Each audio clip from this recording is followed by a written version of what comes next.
সম্মানিত বন্ধুগণ, আসসালামু আলাইকুম রহমতুল্লাহি ওয়া বারাকাতুহু। আশা করি আল্লাহ তাআলার অশেষ মেহেরবানিতে সকলে ভালো আছেন, আমিও ভালো আছি আলহামদুলিল্লাহ। তো সম্মানিত বন্ধুগণ, আমি গ্রামের বাড়িতে থেকে একটি ভিডিও আপনাদেরকে এ পর্যন্ত বেশ কয়েকটি ভিডিও আপনাদেরকে দেওয়া হয়েছে। আজকে আরেকটি ভিডিও নিয়ে হাজির হয়েছে আপনাদের সামনে। ভিডিওর বিষয়বস্তু হলো জিনকে শাস্তি দেওয়ার জন্য শক্তিশালী কিছু আমল। যখন জিনদেরকে হাজির করা হয় এবং তাদেরকে জিজ্ঞাসাবাদের এক পর্যায়ে তাদেরকে শাস্তি দেওয়া প্রয়োজন হয়, এই জন্য শাস্তি দেওয়ার প্রয়োজন হয় যে কোন জিন যখন কথা শুনে না, অথবা আপনি যে কথাগুলো বলতেছেন সেই কথার বিরোধিতা, এক কথায় যে আপনাকে কোনো মূল্যই করতেছে না এবং আল্লাহ তাআলার কালামকে অস্বীকার করে এবং আল্লাহ রসুলকে সে মানে না। তো আল্লাহর কালামকে অস্বীকার করার কারণে, আল্লাহ রসুলকে, আল্লাহ তাআলাকে অস্বীকার করার কারণে তাকে শাস্তি দেওয়া প্রয়োজন হয় এবং রোগীকে সুস্থ করার লক্ষ্যে শাস্তি দেওয়ার প্রয়োজন হয়। তো এই ক্ষেত্রে একটি গুরুত্বপূর্ণ আমল, যে আমলটি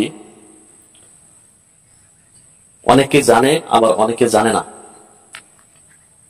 তো সেই সমস্ত আমল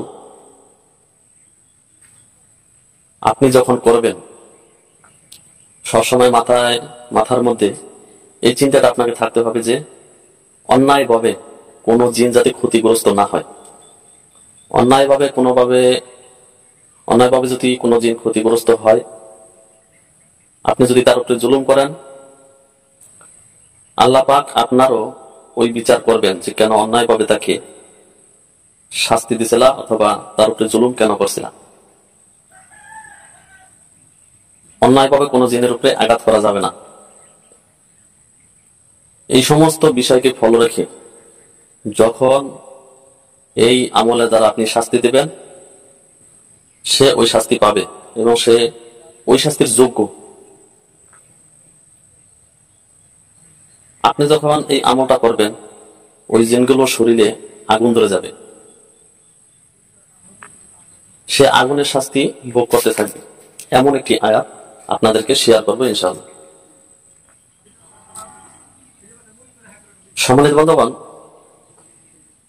জিনদেরকে যত তাদেরকে কম মারবেন, যত তাদের উপরে আঘাত একটু কম করবেন, ততই ভালো। যদি বেশি আঘাত করেন, এক্ষেত্রে যদি নরমাল জিন হয় হয়তো সে মারা যাবে, কিন্তু শক্তিশালী জিন হইলে সে কোনো না কোনো ভাবে কৌশল অবলম্বন করবে এবং আপনাকে প্রতিহত করার, আপনাকে বিভিন্নভাবে কষ্ট দেওয়ার চেষ্টা করবে। এই ক্ষেত্রে যে আপনাকে সবসময় শরীর বন্ধক রাখতে হবে যাতে ওরা ক্ষতি না করতে পারে, এবং যে রোগীগুলো চিকিৎসা করবেন তার শরীরও যাতে বন্ধক থাকে, কোনোভাবে ক্ষতিগ্রস্ত না হয়। আর একটা বিষয় হলো, আপনি যদি এই সমস্ত কাজগুলো করার অভ্যস্ত না, বা কি কখনো করেন নাই, বা এই সম্পর্কে আপনার ধারণা নাই, ওই ক্ষেত্রে আপনি এই কাজগুলো করবেন না। আমার ভিডিওর মধ্যে অনেক নিজেকে সুরক্ষা রাখার জন্য অথবা বিভিন্ন ধরনের তদবির দেওয়া থাকে, এই তদবিরগুলো দিয়ে আপনি তাবিজ দিয়ে অথবা কোনো পানি পড়া অথবা কোনো লবণ পড়া, এইভাবে আপনি চিকিৎসা করেন, কিন্তু আপনি এই ধরনের বড় ধরনের অ্যাটাকে আপনারা যাবেন না। যদি এই ধরনের বড় অ্যাটাকের মধ্যে আপনারা যান, আপনি যদি তাকে প্রতিহত না করতে পারেন, তাহলে আপনার উপরে কিন্তু কঠিন ভাবে তারা চড়াও হবে, কিন্তু ওই মোকাবেলার সাধ্য আপনাকে থাকতে হবে। যদি না থাকে তাহলে আপনি বিপদে পড়বেন, আপনি অসুস্থ হবেন। এমনও হইতে পারে যে ওই জিনগুলো আপনার উপরে সহায় হবে, আপনি তখন তাকে কন্ট্রোল করতে পারবেন না, যতই চেষ্টা করেন না কেন।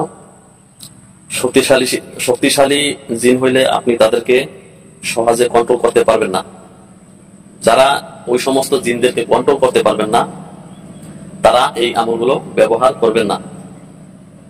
ব্যবহার করার নিয়ম পদ্ধতি হলো, আপনি এই আমলগুলো অন্য উপায়ে ব্যবহার করতে পারেন, তাবিজ বানাইতে পারেন অথবা পানি পড়া দিতে পারেন, কিন্তু আপনি সরাসরি জিনদেরকে আগুনে পুড়িয়ে দেবেন না। এই আয়াতটি আল্লাহ তাআলার কালামের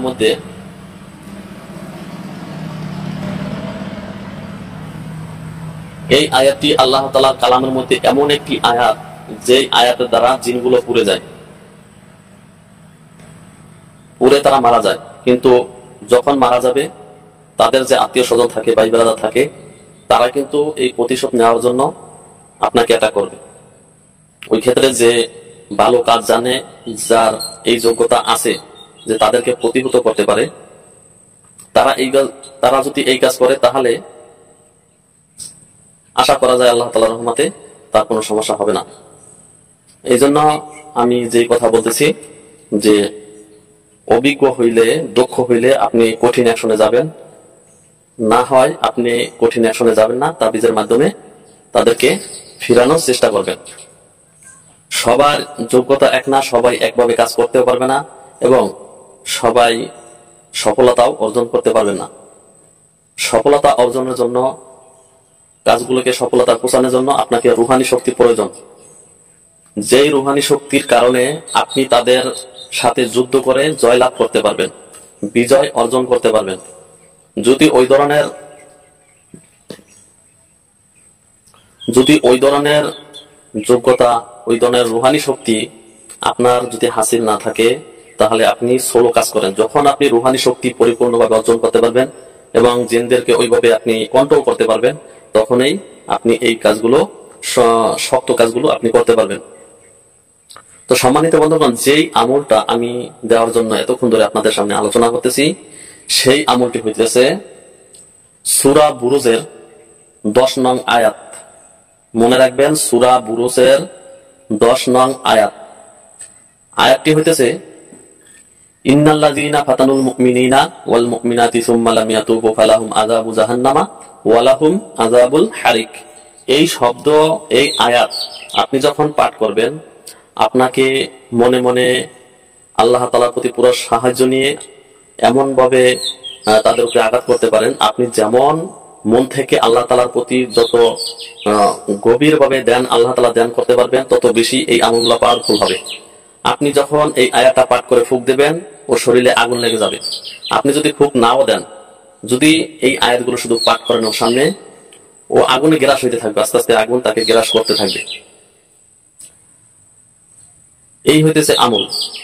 আপনি এই আমলটা যখন করবেন, অবশ্যই আপনি এই নিয়াত থাকতে হবে যে আমি ওকে শাস্তি দিছি, আমি ওকে আগুনের দ্বারা শাস্তি দিতেছি, যাতে ও কঠিন শাস্তি অনুভব করে, যেই শাস্তি দ্বারা ও নত স্বীকার হইতে বাধ্য হয়।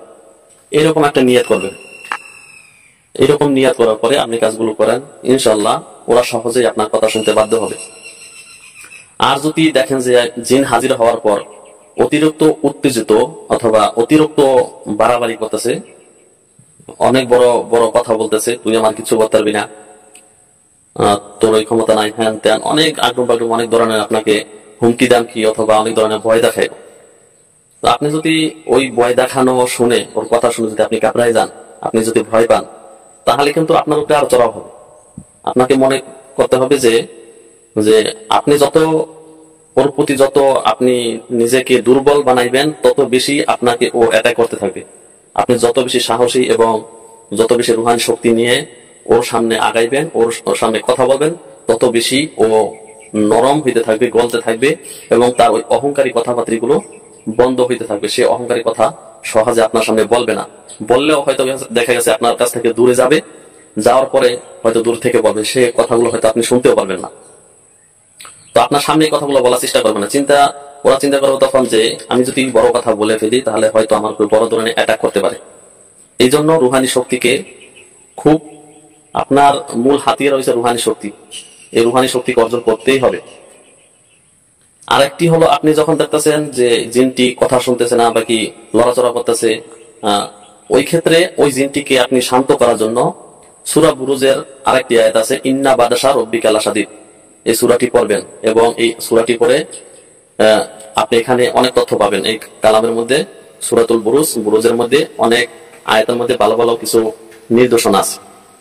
তো ইন্না বাদাশা রব্বিকা লাশাদীদ, এই আয়াতের অর্থ হইল যে এই আয়াতের অর্থ হলো যে কে আছে আল্লাহ তাআলার সামনে, এরকম একটা ভালো একটা কথা আছে।